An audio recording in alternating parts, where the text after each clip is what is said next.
You're listening to the Heroes Power presented by BlizzPro.com. Your host, Balrog fan Zexorus and DJ Tyrant.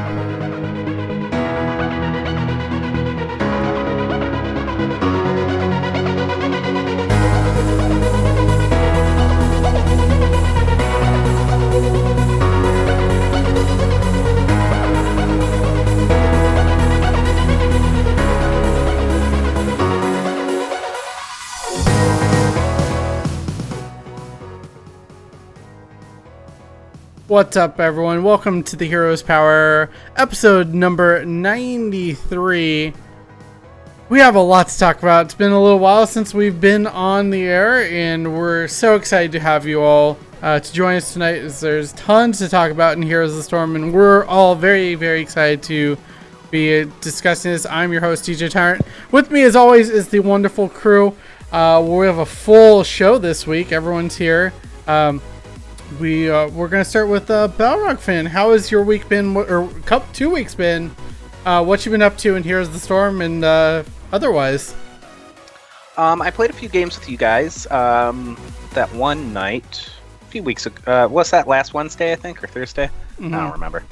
We played for a while though, and that was fun. It was good to get a feel for how Lucio heals the party and what Murky has done to the meta, and I enjoyed that. Other than that, just been doing stuff on my own channel. Twitch.tv/BalrogFan. Look me up if you want. Hit the follow buttons and all the like stuff. And I'm playing Meat Boy, Shining Force speedruns. Whatever I feel like, Hearthstone. There you go. Zex, how about you? I know you've been a little sick, but you've been still playing Heroes. I know we've played quite a bit. Yeah, being sick is an understatement. Like last week, I did a little bit, almost next to nothing, mainly because the sinus and ear infection I've been dealing with is just like it. I couldn't think straight. Like it was pretty awful. But I've actually been playing more here solo and with you guys, and getting back into the swing of remembering how fun this game is and how easy a win is with Murky. Like there was that one game we played on Haunted Mines where I was like, no, I'm not showing up for the mines. I'm just gonna push. Steal camps and push. Yep. And it worked. It did work. I think I showed up for one team fight and then promptly left after I threw out a march. That sounds about right. Here's this a is march on you for guys. good luck. Yeah. Bye. Disclaimer though, that team was pretty garbo. I mean, we 4v5'd them pretty much the entire time. Yeah, it was pretty rough. I mean, this is not like, BlizzPro says Murky doesn't have to do anything. Yeah. To be fair, it's always obnoxious when somebody split pushes during the mines, because you're always in there for like 3 minutes. Yeah. Isolated, you're focused on these skulls or something. Yeah. You give a Murky, you give a Sylvanas, you give a Hammer, 3 minutes on a fort uncontested, it's gone. Yeah. And that's just what happened that entire game constantly. And his bribe talent is so good. It's a pretty good talent to take. Like it's at the point where I actually get tilted if I see a Murky not take it and utilize it. But the fake eggs. The fake that's such a trap talent. It sounds so good in theory. I was completely sold on it. And then I'm like, no, this is a trap. Like, you don't want the fake egg, you want the bribe. It's a tarp. Yeah. It is a tarp. So, yeah, it's been pretty fun. I finally got to play, trying to get in the feel of tanks I don't really play. Like, I played a game with Jimmy the other night where it was like, okay, well, I'm going to play Artanis. And then I think I proceeded to miss every single swap I tried.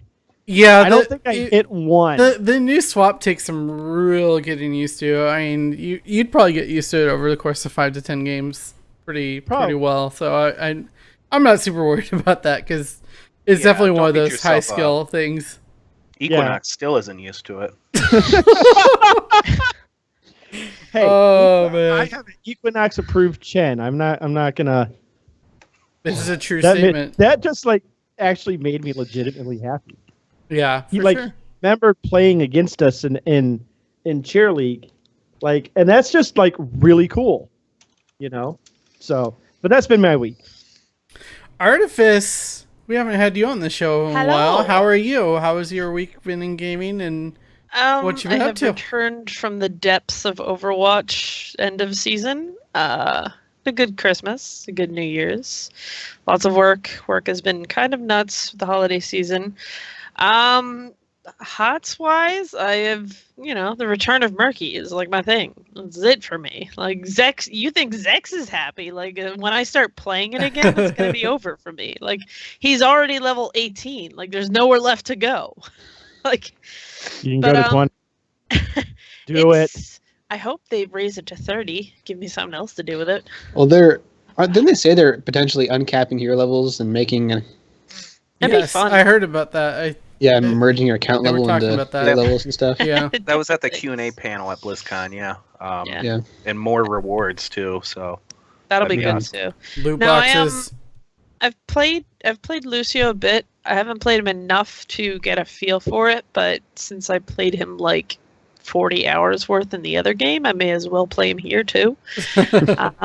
Aside from that, not too much gaming. I have started the 4 Azeroth rotation with the games and getting both mounts for both games. I still like the crossover stuff.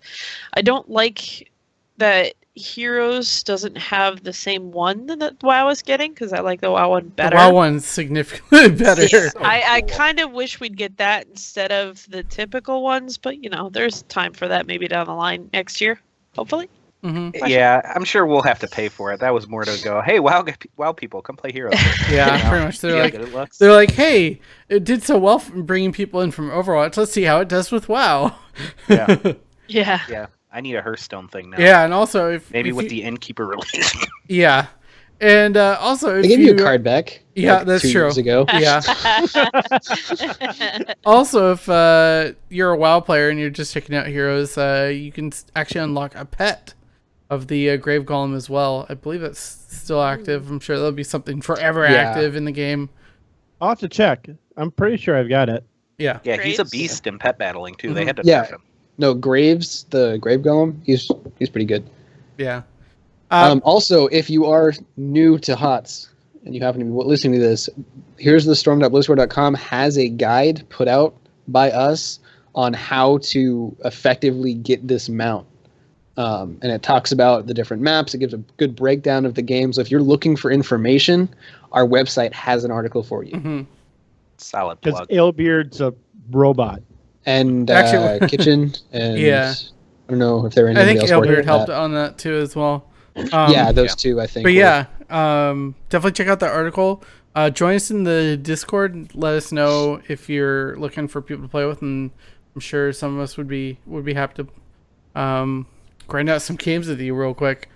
P-Flame, how about your week? How has it been? It was good. Lately I've been actually playing Quick Match. What? Amazing. And trying What? not to get tilted. But for the last year, I've been playing like the same heroes. So I've basically been taking the last little bit to go into Quick Match and like really learn like Gul'dan and learn Alarak and learn Zul'jin and Valir and like all the newer heroes that like I play to level 5 and like these are cool, and then I go into Hero League and I'm like, well, I know how to play Vala really well, so I'm just gonna pick Vala again. So I'm trying to really get some work in on these newer heroes and understand them better. So I can kind of broaden my hero pool and even just understand, when I go against an Alarak in Hero League, if I've got 40 games on them, then I know how to deal with an Alarak. Mm-hmm. So that's been my goal lately. Yeah, for sure. How to tilt Carl 101. Yeah, pretty much. As far as for myself, I've been playing a lot of heroes, a lot of Quick Match. And we actually played Unranked Draft the other night, and that was actually a lot of fun. I keep forgetting how much I just really enjoy drafting in this game. Like, that's almost a game in and of itself, is trying to just outsmart the other team with your picks and stuff. But I also hit level 10 with both Vala and Thrall, so that brings me up to 9 level 10 heroes. Switch those around. But yeah. Really quickly though, once again, the Heroes Charity Brawl is finally coming Saturday, February 25th at 2 p.m. Pacific on Frog Pants channel, twitch.tv/frogpants. I'll be there representing BlizzPro and the Heroes Power to raise money for the Make-A-Wish Foundation. So check that out, heroescharitybrawl.com, if you're interested in donating towards that cause. And we'll see you Saturday. Zex, I think you had a little something, though. Yeah. So today is a very special day. It's Carl's birthday. Yeah. No reaction out of Carl. He's just like, yep. Carl's like, yeah. So I thought we should all sing Carl happy birthday. Yay, Hey, Carl. here we go. Are you ready? This. Go. Happy birthday to you. Happy birthday. You're not to joining in, Elena. you. To you. Happy birthday, dear Carl. Happy birthday to you. Yay. Happy birthday, Carl. That was something. For my birthday, Cooper95 in the chat got me this Heroes of the Storm calendar, which will mostly be decorative because I don't actually use calendars, but I appreciated it. Nice. It looks cool. It's got Gul'dan, Sylvanas, and Sagara for February. Yeah, I got that Is it a from bikini, the bikini edition? Yes. Yes. I actually got that's that what I too from the esports exchange earlier last year. You can use it to write little hot strats on each block. February 22nd. Practice Artanis all day. There you go. But yeah, it's been a wild 2 weeks since we've had the show, but HGC continued on as the first half of NA and EU completed this last weekend, and we continued with our tradition of predicting games, and it's been a lot of fun watching the games together and yelling about teams throwing matches or not throwing matches. Who knows? We aren't going to go over every single match because that would be forever. If you want more in-depth look into the matches, make sure you're checking out J-How's Monday morning report, Monday morning recap on every week of HGC. He really breaks down the games and gives you a SportsCenter style update on the week in HGC. But first, we want to really take a look at Tempo Storm versus Gale Force. Where Gale Force 3-0'd Tempo Storm. Did Tempo Storm fall asleep at the wheel, or what? Like that was just a weird series all around. I feel like I'm not gonna say that Tempo Storm might have not have played their hardest in that match just to keep certain other teams out, but that's kind of what it smells like to me. Because Freedom was on the cusp of getting in, weren't they? It was Superstars B-Step, Gale Force. Freedom had already lost another one, so I think they were out of the running. But those three were all like same match score or something. I'm not saying, like I said, I'm not saying that they might have chucked that match out the window just to maybe get an easier, who Tempo Storm might feel it'd be easier to play against. But rather the devil you know than the devil you don't type situation. Mm-hmm. Yeah. But yeah, they definitely did not play their hardest that game. Like everything they did was wrong, and just not little wrong, like horribly wrong. Oh my goodness. Powerhour fan, I'm curious of your thoughts on this because it's been kind of a good rivalry, and that series left a little more to be desired as far as the Tempo Storm side. I'm just kind of interested, like, how if this is going to be a thing moving forward, where we can kind of predict, like, going into like the final 2 weeks, like, oh, this team's comfortably already in, they might throw or not take things seriously. If there's a way to prevent that, I don't like seeing that. It's competitive, and I complain about this in sports too. Generally, you know, like teams tanking for good picks. It's kind of the same thing where like you're just trying to not be competitive, and when or when the Spurs rest the starters. Yeah, things like that. Gosh. I mean, yeah. I don't know if it's fair to say that that's what they were doing yet. Maybe they just had a bad matchup. Maybe, you know, I don't want to completely, you know, just go ahead and like I don't want to throw him. I don't want to discount Gale Force either. I mean, I don't want to throw absolutely Tempo not. Storm under the bus, but it didn't look right. Mm-hmm. I mean, we had. I think everyone had questioned Gale Force's approach to their roster with HGC because they were like, "Oh, you have 1 support plus 4 flex.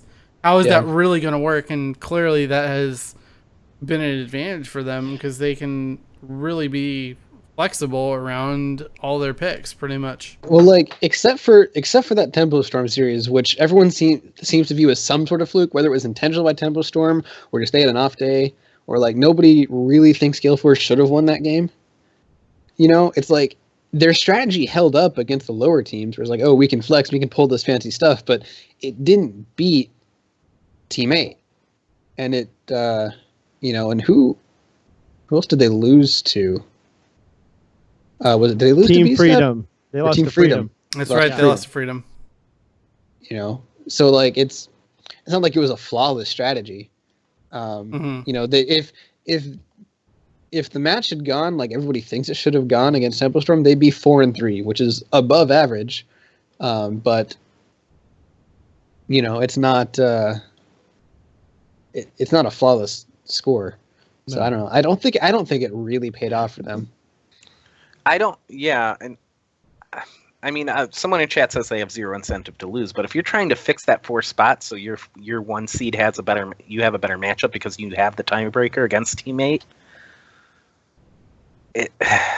because there's money on the line, that would be the incentive. So it's hard to just, like I said, it's hard to just outright accuse them of it, but it didn't look right. That didn't look like anything anybody could have predicted or expected, unless you were saying Tempo Storm doesn't care about this match, or they would rather lose this match.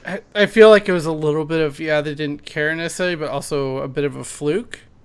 And you're just going to get that throughout a extended season like this. You're going to get off weeks for some of these teams.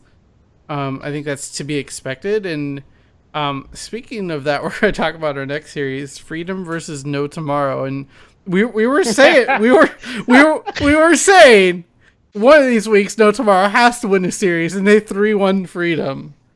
That they did. Didn't I lock that? No, I didn't. But I called the 3-1. I feel like you did, yeah. And you were gloating about it. Just a little bit. That last Surprise. week I was just insufferable. Yeah. To be perfectly honest. Week 4, I'm convinced Willie had a time machine for. Pretty much. He called Was that everything like perfectly. Was that the one I kept getting text? Who called that? Oh wait, I did. I think I so. called that. Yeah. That would have been me that week. I want to pose this question though. We kind of talked about this in the last series. Does this say more about Freedom or more about No Tomorrow? It says more about Freedom. I don't even know how to put this into words. Freedom was free that game. Like they just got knocked around. Yeah. Like sorry to Urho and all them, but your team is bad. Yeah. Wait. Was that around the it. week they had swapped out Arrow? No. He was So, there. The NA teams are a lot more volatile than the EU ones. Mm-hmm. There's a lot more like, Team Freedom beat GFE and then lost to No Tomorrow.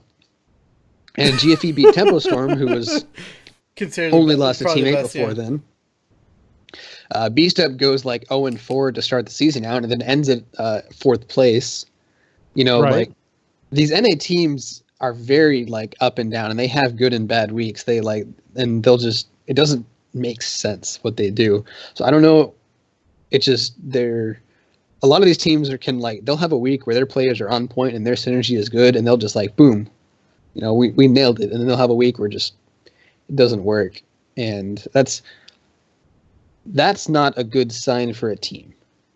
Like that's not like an international caliber team will be dominant against everything, right? Misfits is 7-0, and Fnatic is 6-1.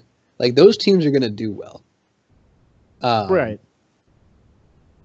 I mean, I like Tempo Storm, but if they can go 0-3 against GFE and they weren't intentionally like trolling that match, then they're not going to do well internationally.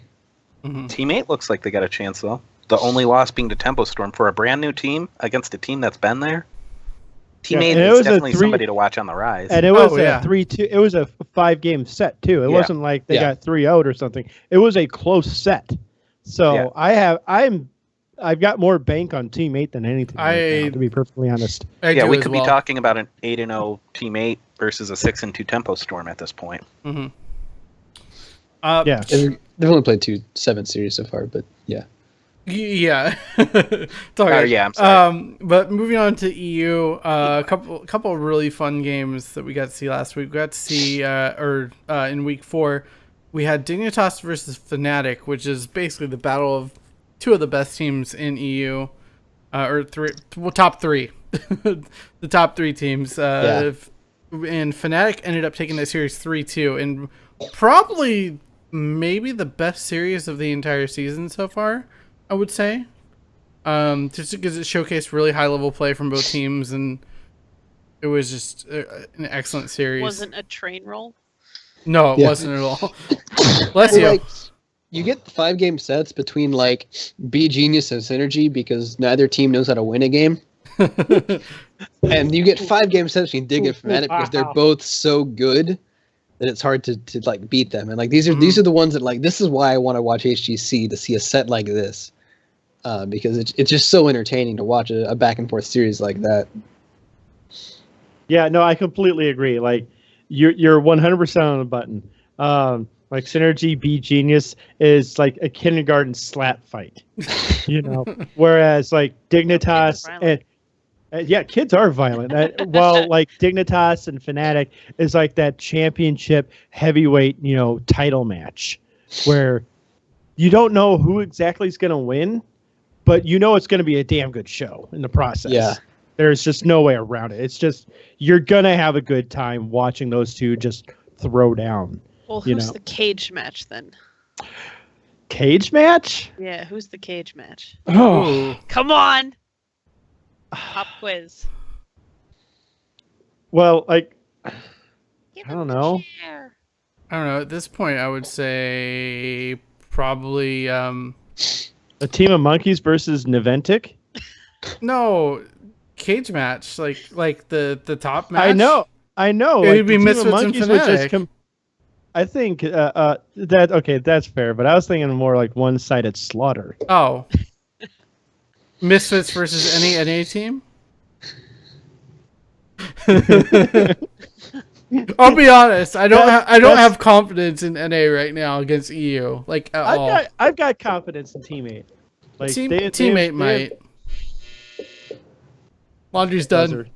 Laundry's done. But like I'd say Misfits versus MVP Black would be the cage match. Okay. Well, let's talk about one more series from last week. This one had us pulling our hair out. Those of us who took some predictions here is Tricked Out versus Misfits. We how many of us locked that in as a 3-0? I think it was myself and 3 Carl. of us. Okay, and Charlie. You, Charlie, and I all locked Misfits 3-0ing Tricked because we were like, this is the best team in Europe who always 3-0s their opponents, playing one of the bottom teams. This is going to be easy. And then in game 3 and 4, Tricked Out plays 3 Warriors plus Tyrande. Yep. Which is a garbage team comp. Mm-hmm. And they just steamroll Misfits. I kind of wish I could have seen Carl's face watching that match. To be fair, all of us picked. All of us went 3-0 for Misfits. I didn't lock it in because Niventic exists. Yeah, he reserved his locks for Niventic losing. So I was the only one that had nothing to lose from this game. Yeah. I mean, to be fair, there is no reason to really predict that. I mean, they're not quite as bad as B Genius. B Genius is effectively garbage cans and headsets, but Trick had some showings, but Misfits hasn't looked bad against any of the bottom tier teams. I think it was just one of those things, and I don't think Misfits was trying to take them lightly. I just think they were kind of like, 3 heroes and 3 warriors in Tehran. What do we even do against this? Who cares? Just Just let pick them do something. this. Yeah, and then by game 5, it was clear. It was pretty clear it was serious time for Misfits. Yeah. Yeah, for sure. I have a vague theory that they just got rolled by it to intentionally like bait people in the Western Clash to pick that team comp against them. Yeah. If that happens, I'm just, oh my gosh. If like GFE picks that comp and against Misfits and gets crushed, I'm gonna be so happy. Like I'm gonna be sad because then they lost, but I'll be so happy at the wool of Misfits pulled over everybody's eyes. Right. They're just trying to throw it out there. Secret tech, we're really bad against garbage comp. Yeah. If your comp was drafted by somebody in Bronze League, we have no idea what we're doing. Yeah. Oh my goodness. Just keep bringing that Gazlo at us. Oh my goodness. So yeah, that's kind of the highlights of the last 2 weeks of HGC. I'm gonna bring up these wonderful score predictions, and look who's in the lead. Remember when we first talked about this, when we first showed the scoreboard? Flame G was at the bottom, and now he's with 67 points, number 1, but right on his heels is actually 64 points. I should be in the lead. Dang it, Misfits. If I couldn't off that game up. Why couldn't you lose to BG? Oh my goodness. Like I was joking around in chat Tricked as out that esports. fifth game was going. Or yeah, sorry. While that game was going, I was like, I literally win by losing here. You all lose 3 points. I lose 0. If you think talking or interacting with Willie in the hour or 2 you participate in our show with us is tough, try it on a day-to-day basis when he has access to your phone and he's winning something. My phone was like a nightmarish hellscape that I had to constantly look at while he made faces like that and talked about how better he was. I'm trying to forget those last couple of weeks and hoping that my 58 points is good enough to just maybe get me ahead moving forward.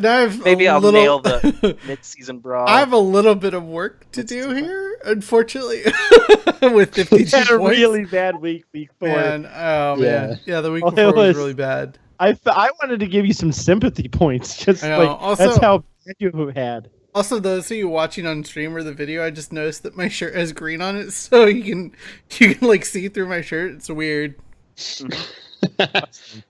Yep. But let's talk really quickly, actually, about the other project that Carl's been doing. It is the MMR ranking system that you came up with, and we'll put that up on screen so people can take a look at that. And Please put it up because I closed that link, so I'm Okay. not looking at it right now. Wow, wow. Let's wait the 10 seconds for the stream. yeah, to load and catch up. exactly. But you did end up putting Team 8 above Tempo Storm. Yes. So as a reminder, this MMR looks at your match score against the MMR of the team you beat, and so on. So like if, when Team Freedom beat GFE, they got a lot of points. And, if you just beat somebody like 3-2, you don't get that many points because it's a close set and you're not that much better than them.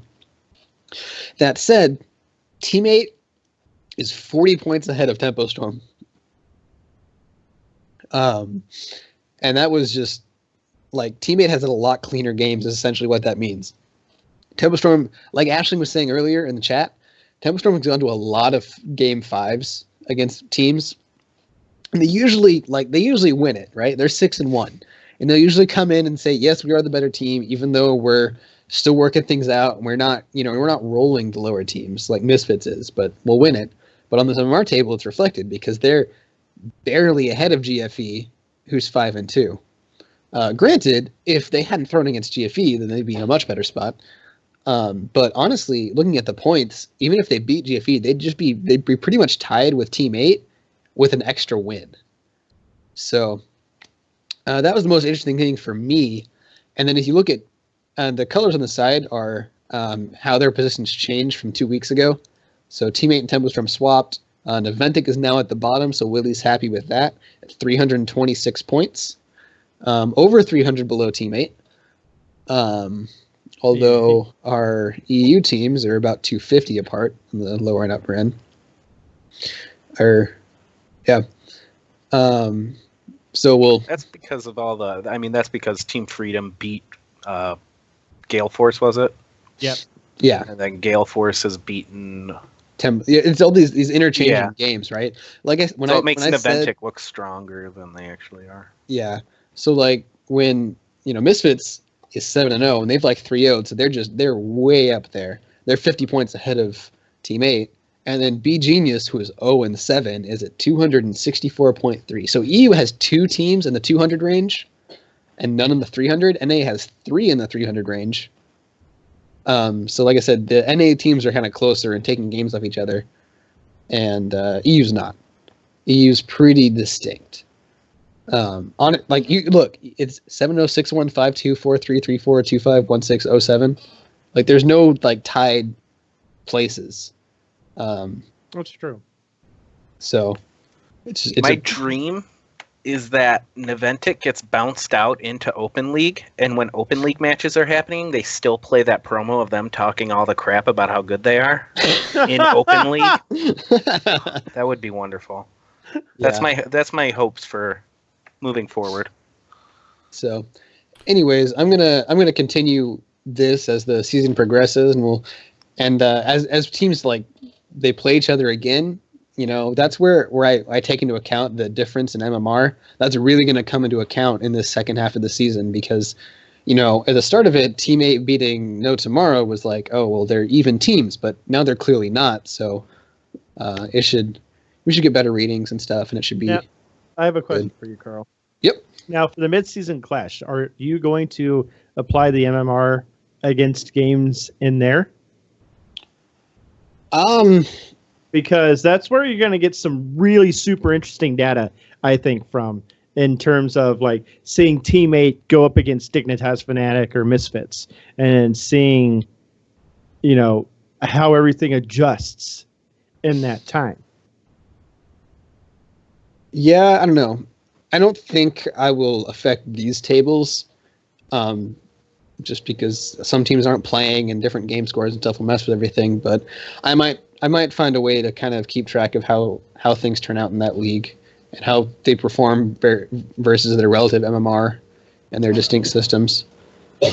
So I don't know. I'll try and figure something out, but these standings will not be affected. Okay. Sounds good. And I actually really like this, and I think it pretty much aligns with how I feel everyone kind of lines up as far as how I feel the strength of the teams are, and I definitely do put Team 8 above Tempo right now, but I mean, like your MMR is, it's still pretty close. So yep. Really appreciate you doing this. This is an awesome project, and I'm excited to see it in the next half of the Clash, or in the HGC season here. It's always nice to have someone who understands Excel and math. Exactly. This isn't done in Excel. I just copy it into Excel. There you go. I don't know how to use Excel. This is Java code. Oh, good. But moving on, we obviously did have the patch drop the last show we were on, so we didn't really get to talk too much about Lucio and what we thought of him. We've had 2 weeks to really play with Lucio and figure him out. I'm just going to give Zex the floor here because I know you have a lot of opinions about Lucio, so feel free to discuss how you feel he fits in the meta, what he's done to the game, etc. I was promised time to crap all over Niventic. We'll do that. We'll do that in a little bit. Okay. So, Lucio finally made it in. We've gotten to play with him a bit. He's absolutely amazing, in my opinion. Yeah, it sucks that he doesn't have a cleanse until 20. Even then, I'm not taking it because he does so much healing, and he's got so much utility just overall. Has a team fight gone south? Go switch to healing, hit amp it up, have everybody retreat, and then switch over to speed boost and use that little bit extra to get your team away. Like, there's just so much ridiculousness coming out of this dude. And his repositioning on enemy heroes is just wonderful. Like, he's quick. He can be even quicker, and then he can just bump people back, and you get good distance off of Soundwave. So, like, his utility is just insane. Like, I'm putting, what was it? When I was playing Lucio with Jimmy, what was that one? I put up like 115k healing. Yeah, it was some pretty not absurd even numbers. Trying, like, and then towards the end of the game, you could get a sound barrier every 30 seconds, which that's just disgusting. You know, that's sometimes you can get 2 sound barriers off in a team fight, depending on how the team fight is flowing. Or you can get essentially an eternal slow onto people, or just constant damage with the upgraded reverse amp. Well, let me see. There's the cleanse at 20 you can take, which is an AOE cleanse. Mm-hmm. Like, and Yeah. if you've done your sure quest cooldown. talents, yeah, and if you have your quest talents done, like, that's a big AOE. I'm a little I don't know if maybe you guys have seen them, and I just haven't seen them yet because I haven't been playing a ton. But Lucio Wallscape plays. Have you made or seen any? I haven't yet. I have not. But that doesn't mean it hasn't happened. I Right. completely believe it happens. If it happens, I mean, to be fair, Artifice will immediately send the heroes what the fuck moment thing to us, and Probably. Probably. I'm usually the one to keep up on those things because Yeah. they entertain me to no end. mm-hmm. Like Oh. that Gasly one. Yeah. But like, Sugar Someone was note the really time of nice. that so I can edit that out of the MP3 version at least. Yeah, sorry. It's all good. I It's all heard- good. It was heard leaving Jimmy as groan. I said it. I was like, oh, that's supposed to be WTF. It's all good. It's all good. but like, at 16, his healing just hits a whole new level with Rejuvenesca. That's 3% of your maximum health each second for Amp It Up being active. And it's filthy. Like, that's so much healing for your team. And then at 20, you could take bonus track. And so instead of 3 seconds, you could have roughly 5 seconds of just 3% max health for everybody. So, like, he is really, really good. A good Lucio is an absolute nightmare to deal with. Like, he will pinball you around. He'll make you feel bad about your life. And then that person you think you're going to kill gets to heal up just enough in order to watch you run away at 60% bonus movement speed. So in the last 2 weeks, what have you seen as his ban percentage, like in the games that you've played? In unranked and Team League and Hero League, like how much do you think he's been banned or have seen him been banned? You assume I play those modes. I We haven't can't actually all play seen. AI mode. I actually really. haven't seen him. No, I play banned, Quick Match. really. Like- D-Flame, have you at all? I'm looking up on Hotslogs. Yeah. I think they have those stats for ban rate. I'll look at him. Yeah, we can take a look. Yeah, Lucio, 54.1% win rate. About half of those games he's getting banned. Yeah, so it's That's a pretty good ban just- rate. Yeah, that is actually a really good ban rate. So people are pretty much agreeing that Lucio's really good. Now, my curiosity is how often are people putting him in a double healer comp? Mm-hmm. You know, Well, because do you I don't think he needs it. do you I don't think think he's one of those the stupid win ones where it's like people don't have to do anything and they can play him really well? Or is it more I of a... don't agree with that necessarily. I think you No, really I'm have to be saying, active do with him. you like is he more of like a almost like a medic where you have to watch yourself what you do. You have to watch what you're doing. You can play him like that, but it kind of doesn't utilize his full skill set. Like Okay, Soundwave, incredible incredible peel. Some of the best in the game. The knockback from it is quite good, and then you can again hit the speed boost and run your team away, and like they're never going to catch up. It's impossible. Like one, if they're mounted after the Soundwave, they're no longer mounted, and two, at worst, 40% movement speed bonus with the amped up speed boost. At best, 60%. You're not catching them. End of discussion. He is like some of the best disengage in the game. 60% is also really good engage. Yeah, and chasing Yes, down. chase down. Yeah, it's at. Oh my god, okay. So just theory crafting thought I just had. Okay, Tehran Shadowstalk with amp it up speed boost. Like that's perfect gank right there. Like they can't see you coming until you're on top of them. Yeah, that's good for like camp ambushes. Yeah, it sounds scary. No, that would be great for like Cursed Hollow. The other team's doing a boss, and you run in, and they have no idea you're there until it's too late. What about like his alternate talents, like the speed boost and the damage ones? Who would you pair him with if you were gonna focus on that kind of build instead of more of a healing build, more of a utility build, almost like a Tyrande? So I'm not focusing straight up on healing. Yes.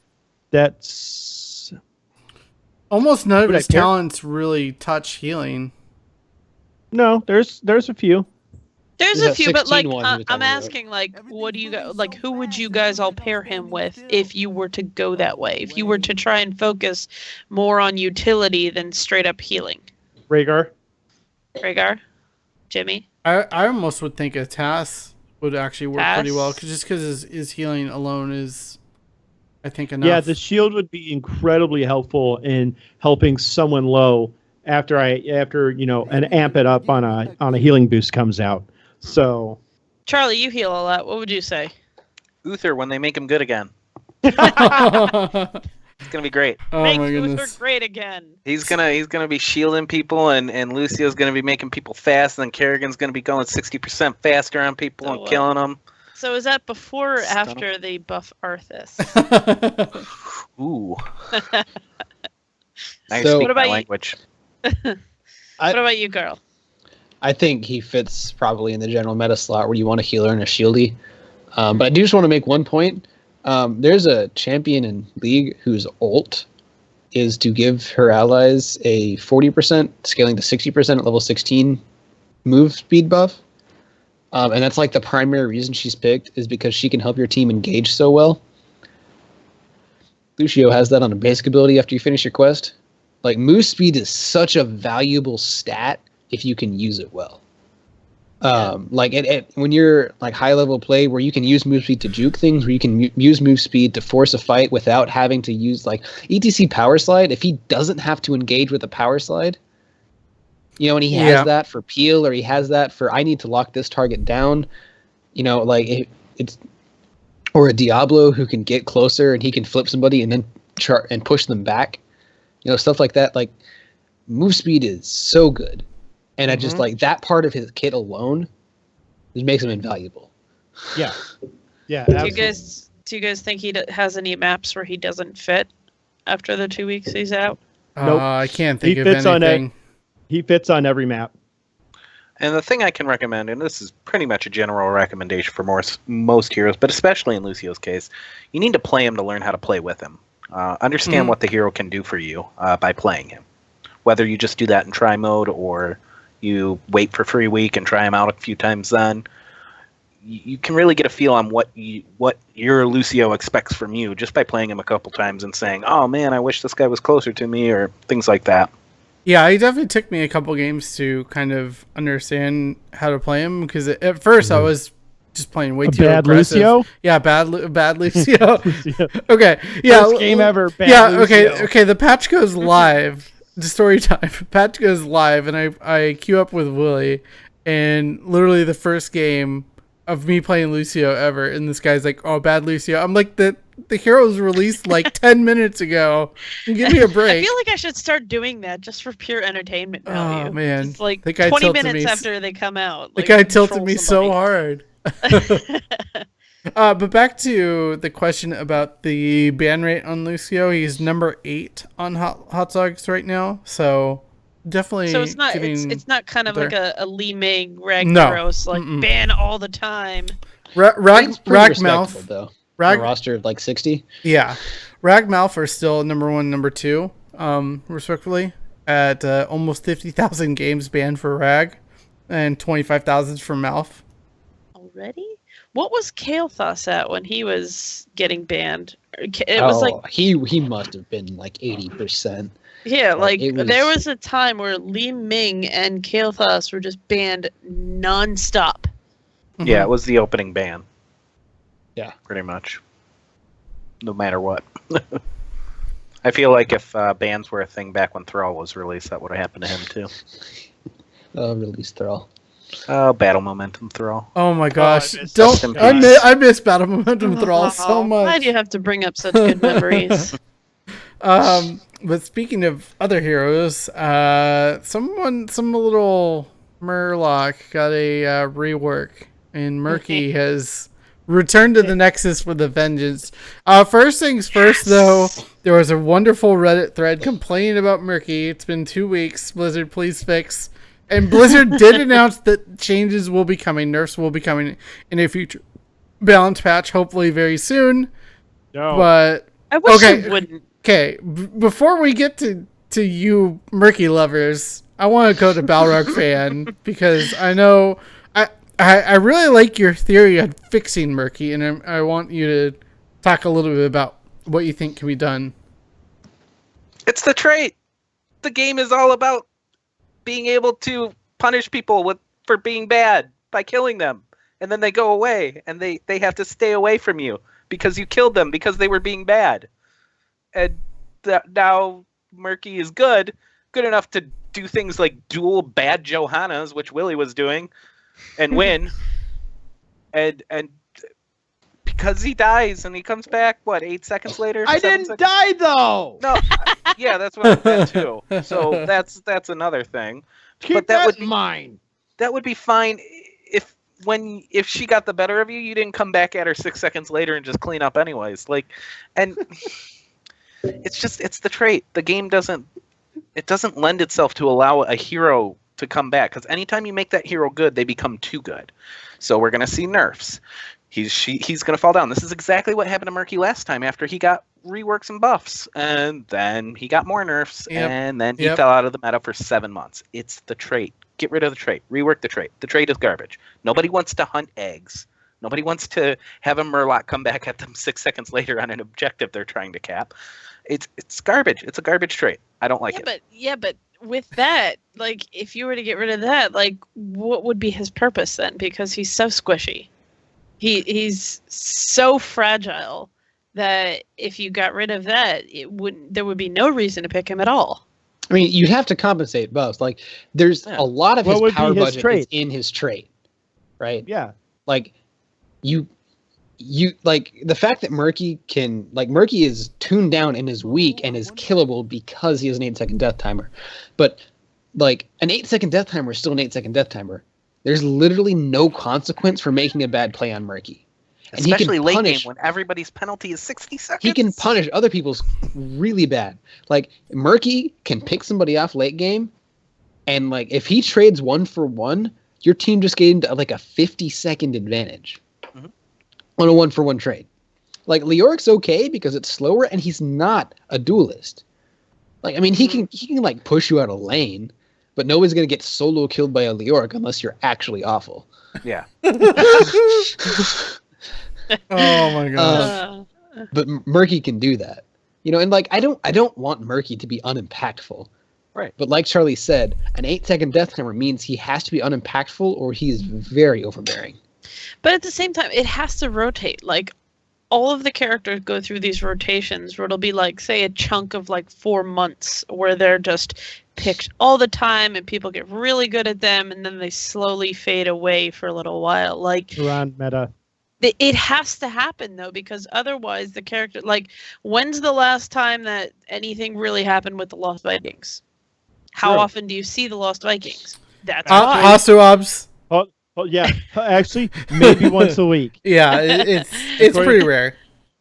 But that's just one of those things where like the rotations have to happen because otherwise people get bored of it. Like I stopped playing Vala when they got rid of the chase build, the chase everything and chase all the things. When they changed that, I stopped playing her because it wasn't fun for me anymore. And now slowly over the last few weeks that I've been playing again, I've done the new build and I'm starting to enjoy that one. Like it's a kind of a balance thing. Like there has to be things that make you play other characters. I mean, I get that. Those are all different circumstances, though. Like that's apples and oranges. Murky's case is always like, oh, we got to really overbuff him to make him useful. Yeah, okay. Oh god, he's too good. Okay, really quickly Murphy's though. trait makes him like almost unbalanceable. Right. And it's all the trait. Yeah. So Okay. But at the same time, Okay, let's go with Charlie's idea. We No, get I'm rid of not. his No, trait. you're not gonna pit. You're not gonna just put No. me on the spot and go come up with a new trait, Charlie, right now. No, let's all come up with a new trait. What would be his new trait? I don't know. I just Homework not for an next 8-second week. death timer with an egg spawn that he two hides. of them. I don't know. Okay, I mean, Think I about like the it. We'll changes bring it in back that. next week. Okay, I like the changes in that it makes you take different talents, like even the ult. Like no one takes Octograb anymore. That was the only talent people ever took when they picked him. But then with the whole, the burst, the tracer, the Alaric, like all of the bursts, like he just disappeared completely. Like all of the squishies disappeared. Mm-hmm. All right, so really quickly though, what do you think about the level 20 talents? Because I think there's a lot of room for discussion there, and I'm gonna bring those up on screen real quickly. Between Never-Ending Murlocs, the Octo Grab damage, which no one's going to take because no one's taking Octo Grab anymore, Big Tuna Kahuna, or making Inky, what have you seen the most value out of? Yeah, sorry about these names. I think it's funny how tilted Willie gets when people take Never-Ending Murlocs. It's a trap talent. Like okay. So let's say you take Eggshell.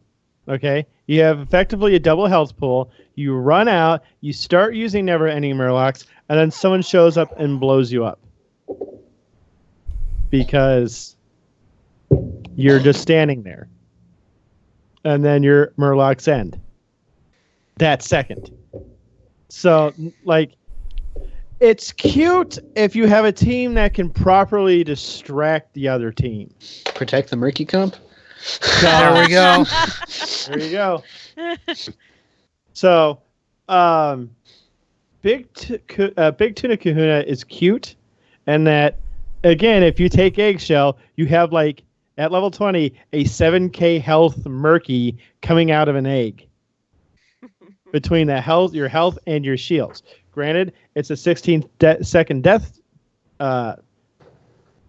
timer when you die, but like that's just an incredible amount of sustain. Like, and I see a lot of people take rejuvenating bubble with BTK, so I probably shouldn't say that again.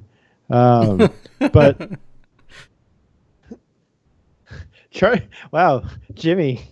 Okay, but like I've been getting the most value out of making Inky because it's so stupid. Okay, 2-second slime. Okay, and then you take crap like toxic buildup at 16, which every third hit on a hero like forces a slime cast on them, and so like you're literally just. That's how I beat that Johanna.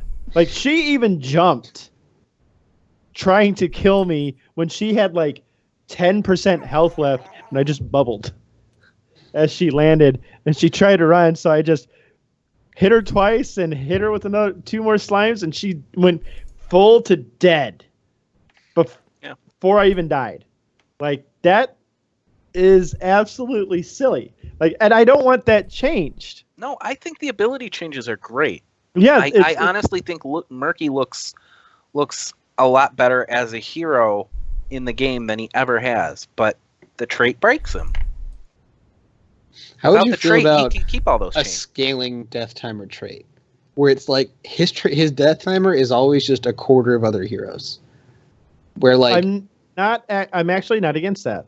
like a level like when everybody else is a minute death timer, he has 15 seconds, which is reduced. Like, I mean, that's still 15 seconds, but like you can't just sit on a curse or a tribute at that point. You can't sit on a shrine. It's easier to balance, that's for sure.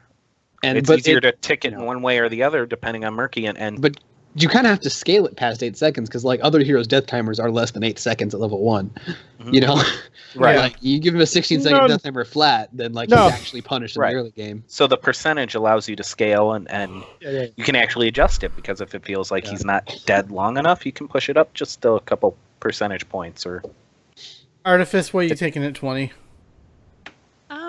I've only played it like twice so far. I took the Tuna Kahuna once, and I took Making Inky once. I'm kind of 50-50 on them, depending on the map and the team. I think I'm going to end up taking the Making Inky one, just because that's kind of my thing, is to be as annoying on Murky as possible, because I get full entertainment value that way, which is why I play him. I play him because he's kind of like...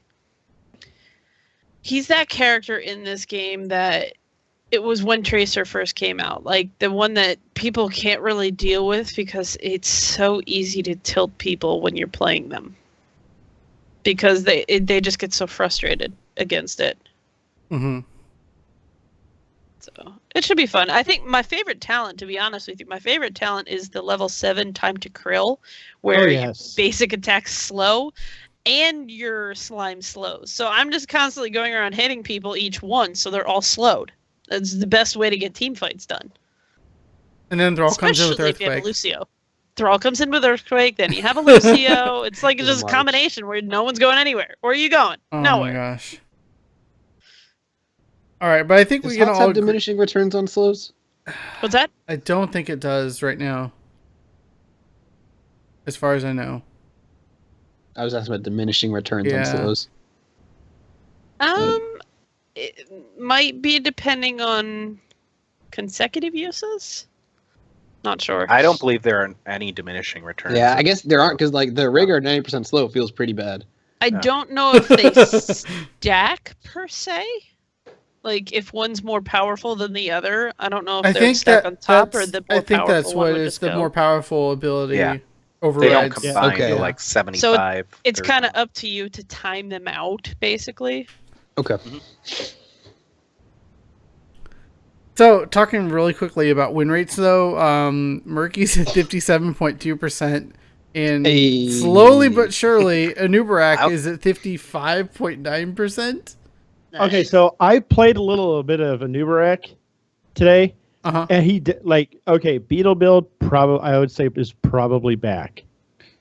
Well, like Digi's been getting a lot of use out of him since the buffs to his armor. Didn't they remove Beetle build by removing 1,000 health, and they just gave him 1,000 health back 2 patches ago? Something like that. And then they took the health down a little bit to give him armor and magic armor and stuff. And yeah, like he should be good.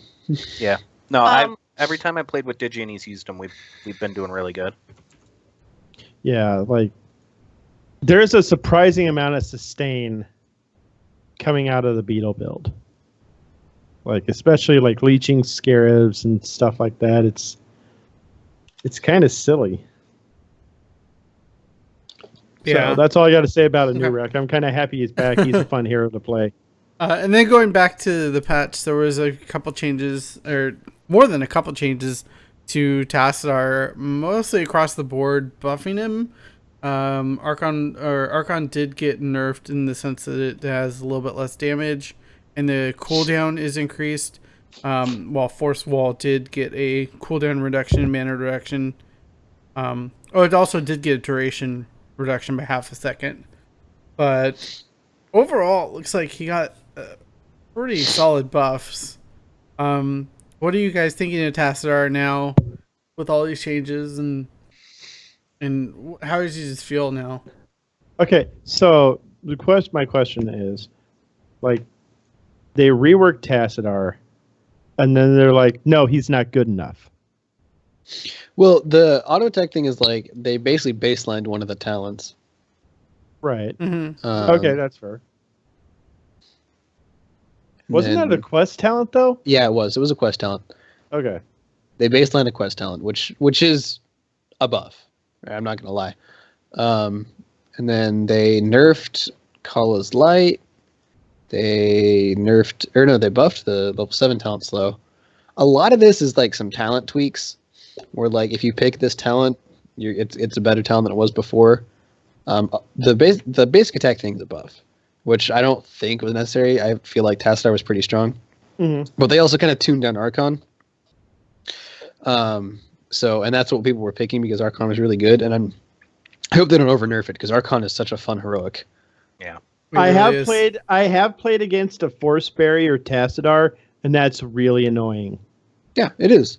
It just like you think you're able to get away, and then nope, have another force wall. Yeah, it's just constant force walls. Yeah. People will always have an optimal build where they say, all right, right now Archon's the best heroic, and if you pick Force Wall, you're trolling. But Force Wall's still good. A Force Barrier at 20 is really good. You know? Yeah. They're changing up, like, I think both of Thrall's ults are viable right now. I think, honestly, both of Falstad's ults are viable now. People are still probably going to think you're trolling if you take Hinterlands. But, you know, it's just... I don't know. Hinterlands is like a Sunder to me. Like, it's a non-stunning Sunder. So I would probably take it unless I absolutely needed to not take it. I mean, the way that the dream now is to hit 4 people with it and get a free. You get to cast it again, basically. Yeah, like there's so many people that play that they take only the meta characters and only the meta talents because that's what they see in the pro matches, and that's like you need to have fun with what you play. Like entertainment value games are the best way to de-stress from the high-end games that you play. Yeah, it's also fun to learn stuff in quick match. Like if you look at hot slugs, the win rate on a lot of the talents is like a 2% difference. Like there are trap talents that's going to be like a 42% win rate, but most of the stuff's going to be like, all right, you got a 52% win rate with this talent, you got a 51% talent with the other one. Are you technically better off taking the meta talent? Yes. If the other one fits your playstyle and you have fun playing it, are you feeding? No. Yeah. And some of those are judgment calls for the situations you're in, the maps you're on, the team you're up against, the team you're working with. Mm-hmm. And like hot slog builds are not really the way to go. Yeah. Sorry, go ahead. Yeah, no worries. We didn't really talk about Greymane at all, and I realized I haven't played Greymane since his changes, so I have no. Oh shoot! clue. I haven't either. I need to do that. I have no clue if Marked for the Kill is any good or Cursed Bullet is any good, which is his new heroic. Which once again fires a bullet that hits the first hero in its path, dealing 35% of their current health as damage. 30-second cooldown, costs 50 mana, and obviously the level 20 talent got changed as well. Hits all enemies in the path and reduces cooldown by 5 seconds per hero hit. So obviously the dream is hitting 4 or 5 there and being able to use it again in the next 5-10 seconds. If you hit 4, that's 32-second reduction. It's a 30-second cooldown. Mm-hmm. Same thing with Falstad. So yeah, it looks like they're really trying to reward these skill shot heroics more for these assassins. Carl, that's a 20-second reduction, not a 30-second reduction. It's 8 times 4 is 32. What? Where are you getting the 8? Math. Wait, where are you getting the math? The 8. Gildan, oh, it's 5. Why did I read 8? Carl, do you need to see a doctor? Apparently. Texas math. No, the math was fine. My reading comprehension was bad. The math I'm was engineer. the math was sound. Math is bigger in Texas. You know what isn't bigger in Texas?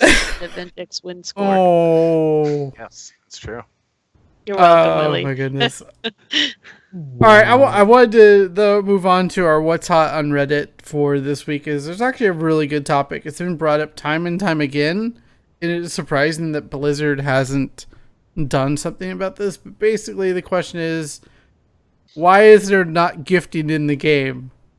Like, say your friend wants a skin and they can't afford it or don't want to buy it or whatever, and you can't gift it to them. You have to gift them. It's just not Blizzard, or it's just not Heroes. It's all of Blizzard. You can't gift anyone anything. Like, Okay, that's not entirely true. Yeah, okay, there's a few things. Yeah, there's like it's mostly WoW though. Like WoW has the codes for the items, which that's how they would have to do it in HOTS. Is like but say there's no in-item gifting. There's like I can't select somebody on a friends list off my friends list and go, here, have this sweet Lucio skin. Yeah, okay. Well, that's what it would be. Done. Okay, the technology is there for Heroes. This has already been given away, but this has a code on the back that gives you Malfurion in the skin. So Blizzard can do it. They just I don't know. They need to make it a BattleNet or in-game thing because, like, say it's your brother's birthday and you want to buy them a mount. You go onto the website, you get either the BattleNet gift card or you buy the mount as a gift, has a code, and you give them the code. They just have to do it in-game in HOTS instead of just getting a BattleNet gift card.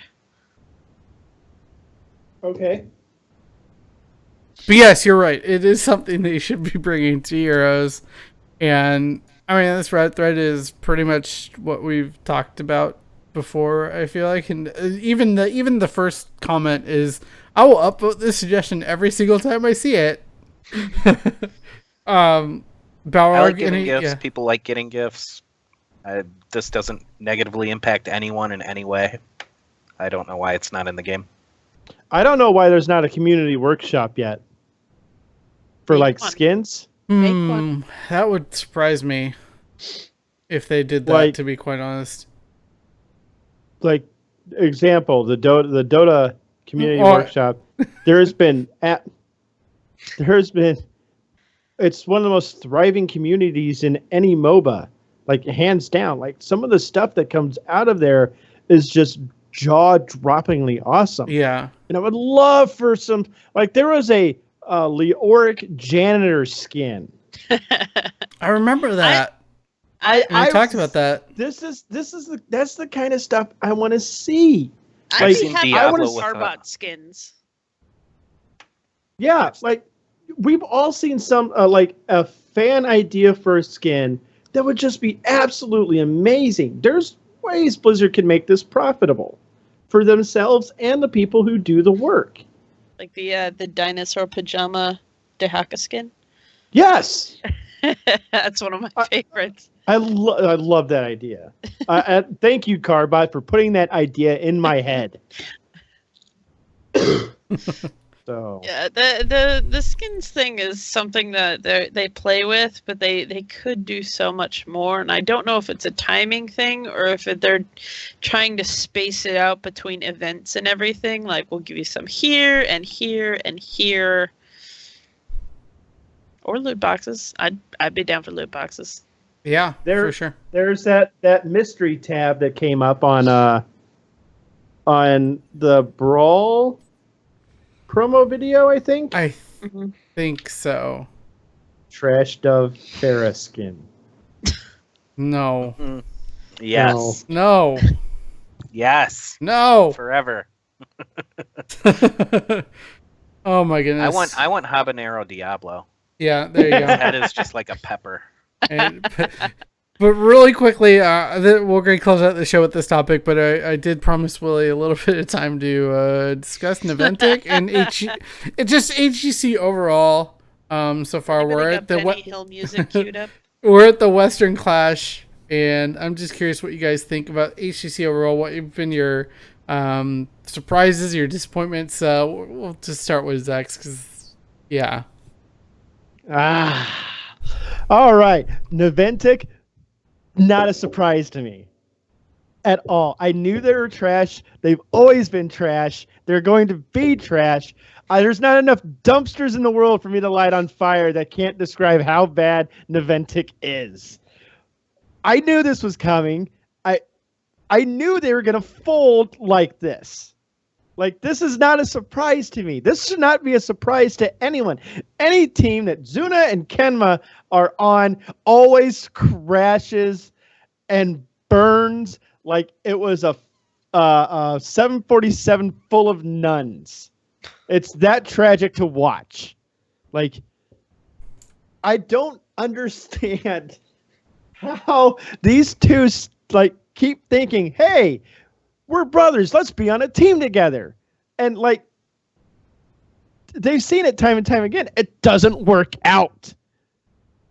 And the first part about it is they're family. So they've got to look at each other at like family events. Thanksgiving and Christmas. Yeah. You remember Like, that time you B-stepped? Remember that time you played Zeratul and you assured us it was going to work out and it didn't? That was 4 years ago. I'm still not whole from it. Like, I feel bad for Townster and B-Kid and like the other guy I can't think of. Like, because they have to deal with this. Like,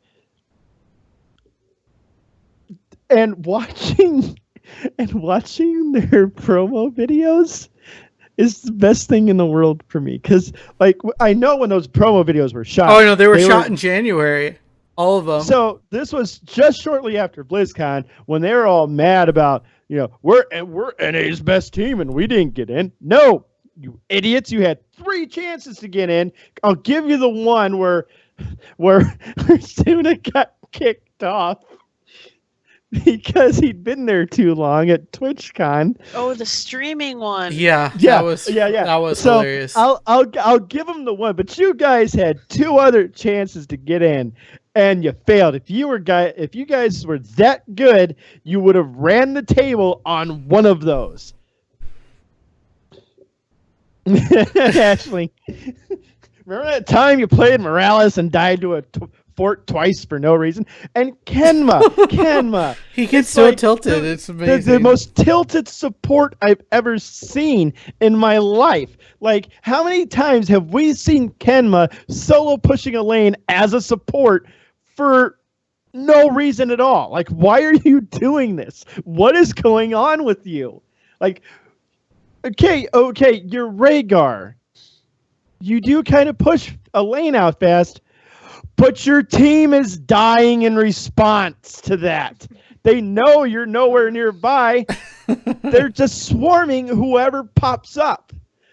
Like, how do you function? Granted, okay, the argument here is, shut up, Zex. You ain't a pro. Yeah, but I can spot bad when I see it.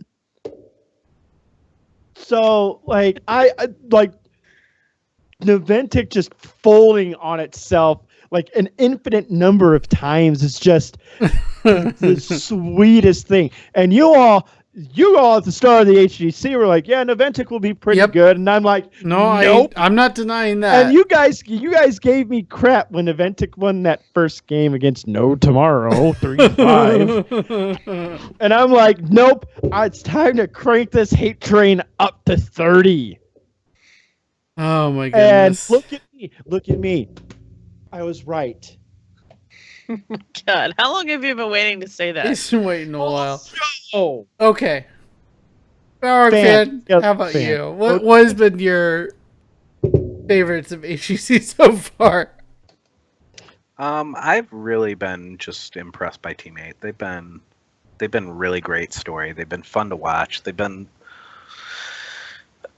I don't know, it's like when you see that squad of like a lot of like college talent kind of come together in pro sports, like it takes a year or two to build, and all of a sudden you got a team full of young guys that are really that well known and they're winning. And that's what Team 8's like. It's that story where you've got the new faces there, and they're putting on a clinic on a lot of these people that feel like they might be, you know, heading towards the outdated stages of their careers. And it's good to see something like that. I've also been wildly fascinated by Europe. Just the level of competition in Europe is so drastically different that it's kind of fun to watch. And when you see the good teams play each other, it's great. Like I had really high stock in Expert to start, and that's obviously diminished since, but they still look good. They they play where they should. They play the bad teams like they're really bad, and they play fairly competitive series against the good teams. They just can't quite seem to push to the next level. So I'm really interested to see how they progress as a team as well. Because I like Bad Benny a lot. I think he's pretty cool. I think he's a great tank. I Definitely. think ADHD is going to be someone that's going to be very good in the future. But right now he's kind of limited in his hero pool. So Kind of the I'm hoping to see him Glaurung expand. effect. a little Exactly. bit, Yeah. He's got the Glaurung Lifetime Achievement Award right now. Is it Art- a little Medivh statue? Yeah, it is. Yeah. Artifice, how about you? What have you enjoyed about HEC? The few games that I got to watch were it was always entertaining because I think my favorite is still that trap game that we talked about like a few weeks ago, where I kind of called it. I was like, he is just waiting for this. They're playing so conservative, and then that one false stud gust onto the boss, and they killed it, and the whole game steamrolls from there. That was my favorite, because that was the kind of thing that I like games like that. Because you it's like a base drop. You're waiting for it. Yeah. I don't know. Those were the good ones. I didn't get to watch too many of them. I'm still catching up on some of them. So. P-Flame G. Biggest surprise for me was Team Freedom. I mean, we covered Teammate already, which honestly is the big surprise. But I expected Team Freedom, No Tomorrow, to be bottom of the barrel teams. And No Tomorrow is. No Tomorrow is not good. They don't compete well with the rest of the league. But you always got to have somebody like that. Like, there's somebody's going to be the worst in the league. And right now it's Naventic, but No Tomorrow is close. % involvement rate.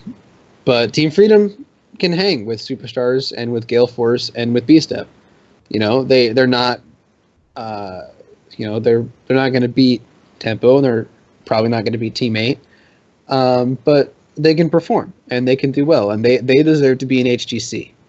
And I always like it when a new team comes in and they're not just like, okay, we barely scraped in 8th place. We're kind of an open league team or whatever, but no, they're an HGC team, and they're going to stay for a while and they're going to get better. So I'm happy with Team Freedom. Yeah, definitely. I'm going to combine my disappointed and actually kind of impressed by B-Step, because they started the season so bad. They did. They're actually on a 3-game win streak, which is tied for the best in NA right now, which is Teammate. Does that mean they were... It would be on a 7-game win streak if they weren't awful against GFE. Yeah.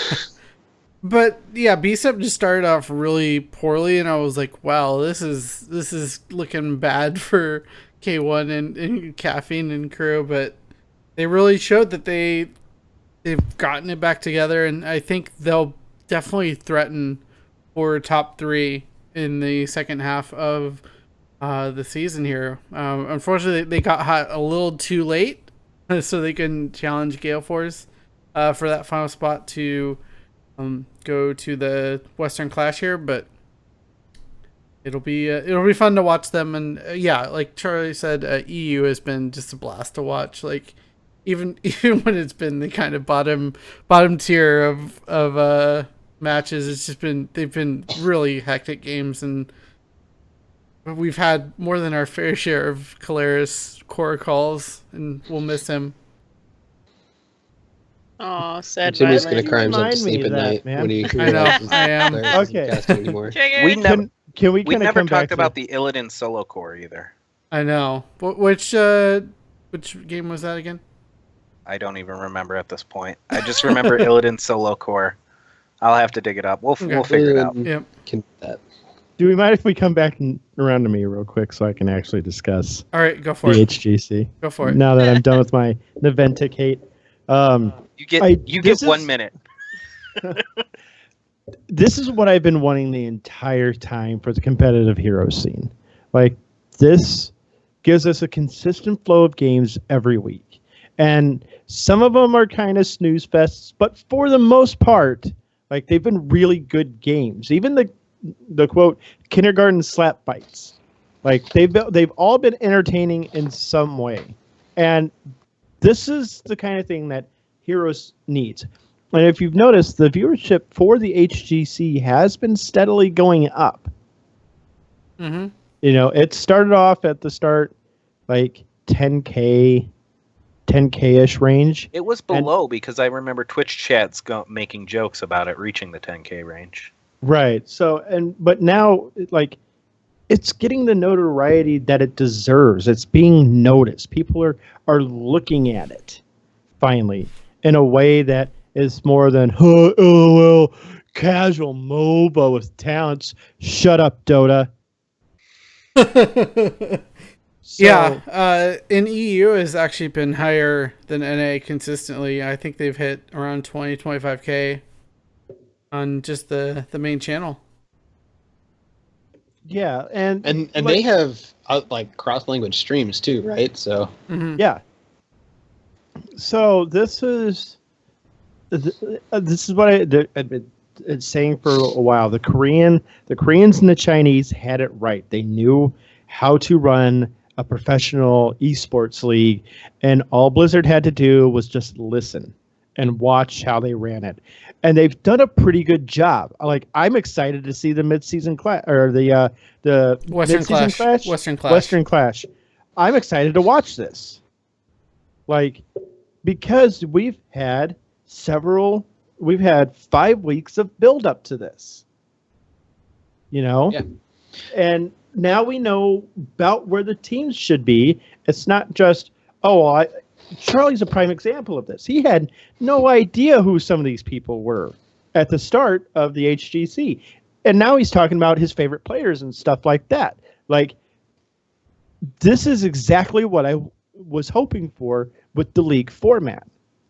And Blizzard has done an absolutely amazing job of accomplishing that. So that's my piece. That was more than a minute. Thank you, Charlie.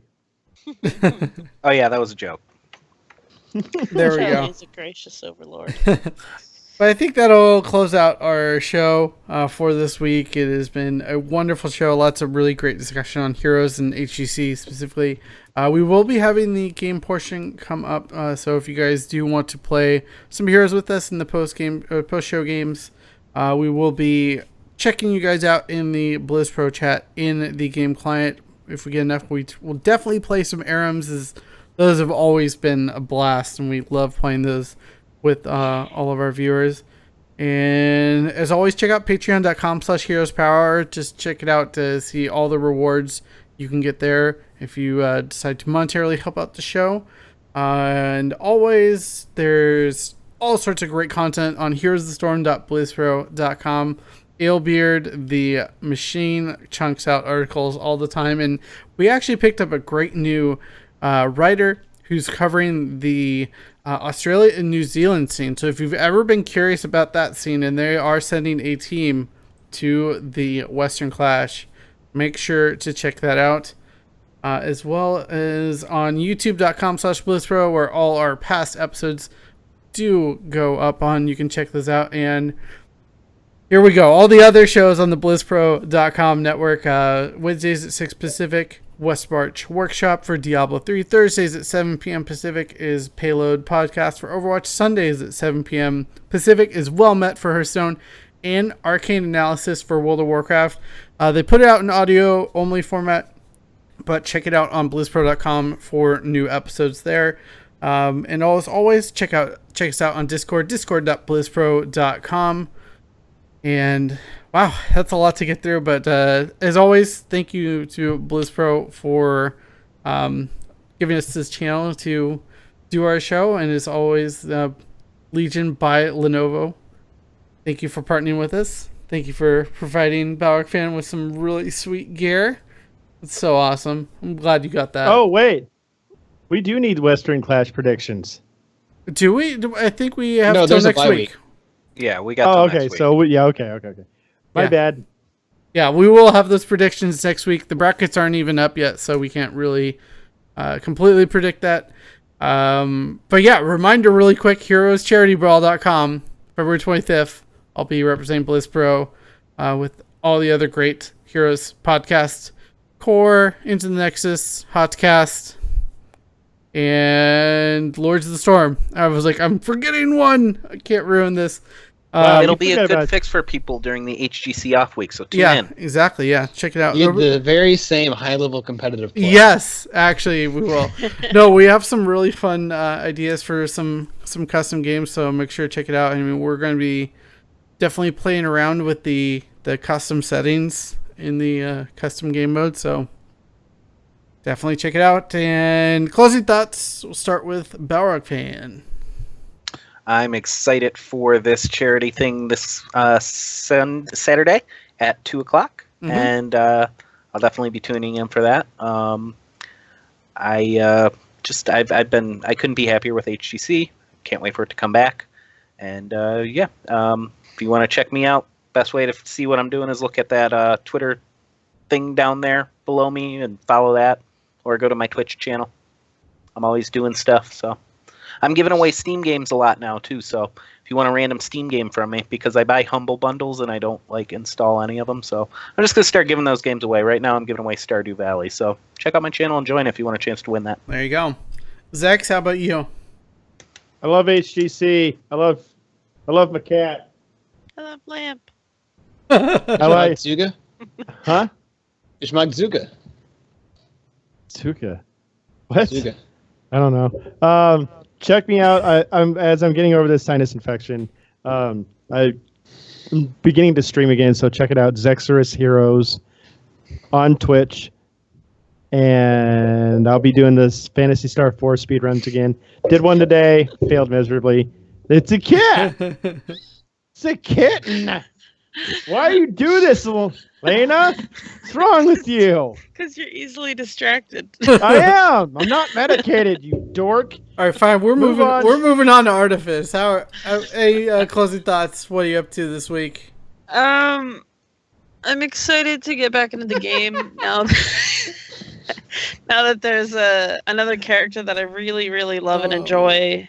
I'm happy that Murky's back. I'm excited to see how the overall first year of HDC goes too.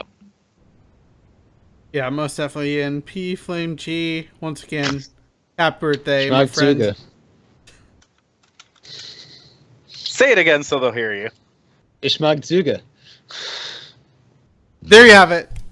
That is going to be our show for this week. Once again, I am DJ Tyrant, and we'll be seeing you guys in the Nexus next week. Stay tight. As always,